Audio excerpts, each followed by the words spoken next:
Welcome. A leaked phone call reveals that the U.S. president has pressed the Georgia Secretary of State to overturn the 2020 presidential election results.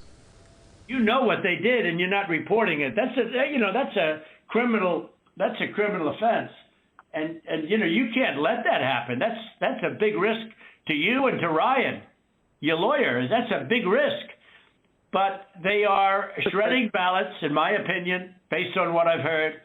And they are removing machinery, and they're moving it as fast as they can, both of which are criminal fines, and you can't let it happen, and you are letting it happen. I'm notifying you that you're letting it happen.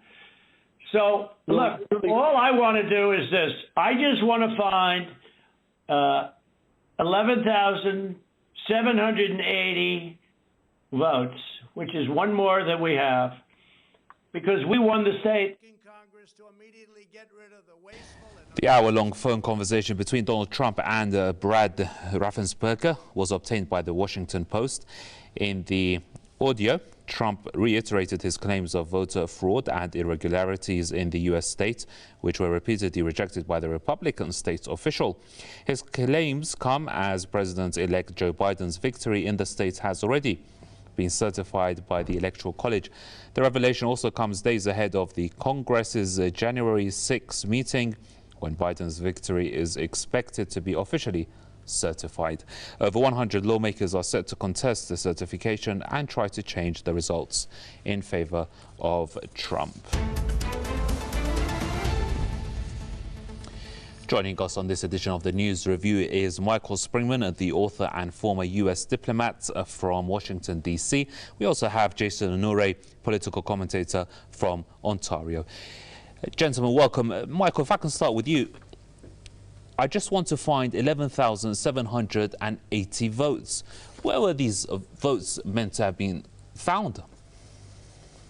Well, that's a good question, because the whole process for the 2020 election was flawed from start to finish, and there are clear indications that the Democrats wanted to suppress the votes of anyone who might possibly vote for Donald Trump. It removed the Green Party from the ballot in Montana, in Texas, and Wisconsin, and Pennsylvania.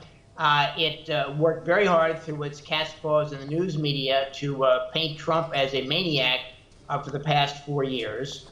There have been far too many reports of the issues about disappearing ballots, a trailer truckload of ballots disappearing, ballots brought in the late of night in suitcases and secretly unpacked to warrant an investigation of one kind or another.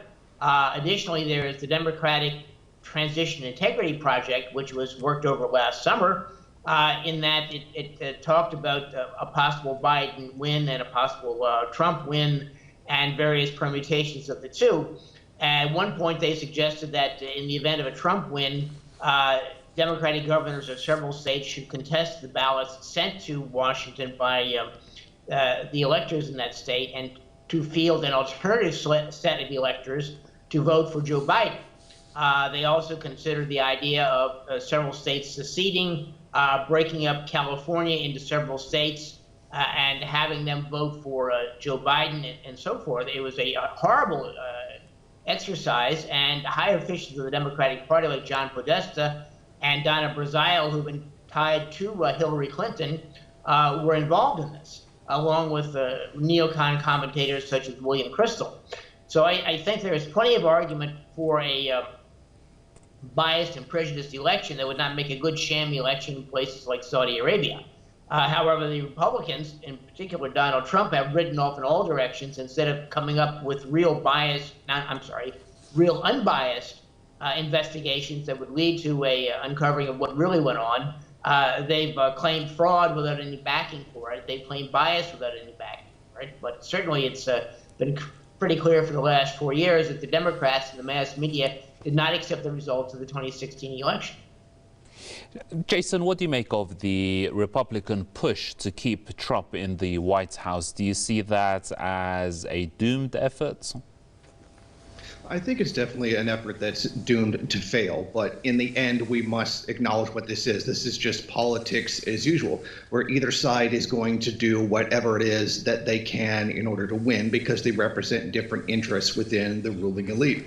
Now, it's really ironic that Trump would actually accuse someone else of removing machines when it was he that ordered the removal of sorting machines from post offices, had mailboxes torn out of the ground in order to undermine the ability of anyone to use mail-in voting, which would overwhelmingly be Democrats. Now, the fact is, a multitude of accusations have been brought forward about the election being stolen, none of which have borne any fruit whatsoever. There's been tremendous accusations about the Dominion voting system being linked to Venezuela, which is a complete falsehood. In fact, the Dominion voting system offices are both in Canada and the United States, and essentially doesn't have anything to do with Venezuela whatsoever. This is a president that is trying desperately to hang on to his office because he knows that once he leaves, he's probably going to be criminally prosecuted for the crimes that he has committed, which would actually be a change for once for a president to actually face justice for the crimes that they've carried out. I mean, every president is guilty of tremendous crimes, not just against the American people, but against people across the world. But I think that we are seeing the desperation of Trump in this situation. As we've seen, there's been attempted false flag inside of Iraq to blame Iran for an explosion on an Iraqi oil tanker. Many people do believe that this was a false flag attack, an attempt at a false flag attack in order to justify a war with Iran, which would then be used by Trump to suspend the transition of power and keep himself in office, most likely however long he could possibly pull it off. But I see this as just politics as usual. The Democrats would use as many underhanded attempts to get power as many as the Republican Party would use underhanded tactics in order to stay in power. Right. And, you know, Michael, one thing I think I can believe we can all say for certain is that this election has certainly not gone smoothly. How do you think it will go down in history? It'll go down in history as representative of a corrupt and biased and dysfunctional American electoral system, and that there was little voting security. Supposedly these Dominion machines in Georgia and other places have been tied to the internet and easily hacked from long distance. Additionally, I know some left-wing political activists who hate Trump who are coming to D.C. on the 6th of January to demonstrate against the voting process, not because they like Trump, but because they believe the entire process was flawed from start to finish.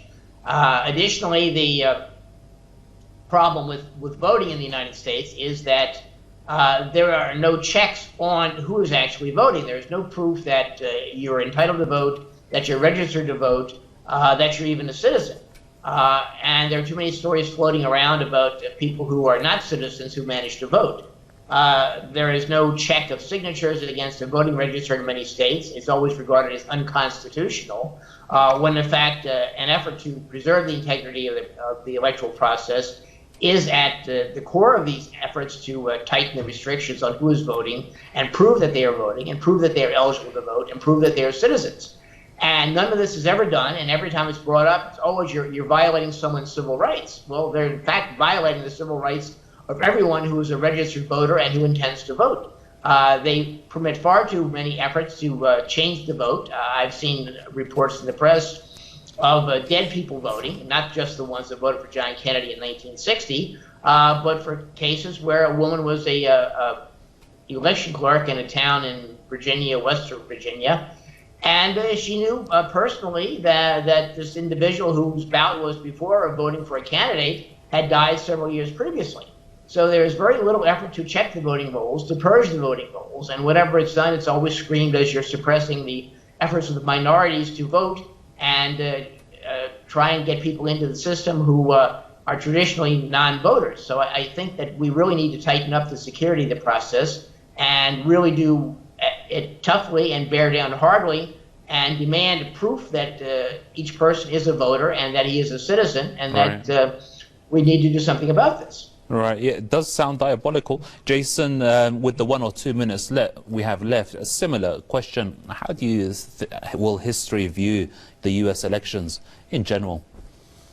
Well, the U.S. election in general will be looked at as a terrible mess. The fact is, a lot of these accusations, it's not that they violated the civil rights for people that could vote, that questioning them would violate rights, but the fact that they didn't have anything backing them up whatsoever. Some people were found to have been dead who died after they had actually registered their vote, and many of these are exaggerated beyond all reason. The fact is, the election, right or wrong, the Democrats did win the election. And I don't think it's necessarily fair to say that the election system is rigged or it's corrupt. The entire system is corrupt from the top to the bottom. I think it bears reminding that capitalism is not a democracy, period. It is various interests within the ruling elite for their own benefit that compete with each other. Some have different interests that conflict with each other, and that's what an election really is. That's why there are the electors. That's why there are officials the electoral college that make decisions beyond democracy, etc. The fact is, if we even go back into the history of the United States, certain people weren't even allowed to vote, non-landowners, women, etc. The fact is, America was never really a democracy because the system was never intended to be.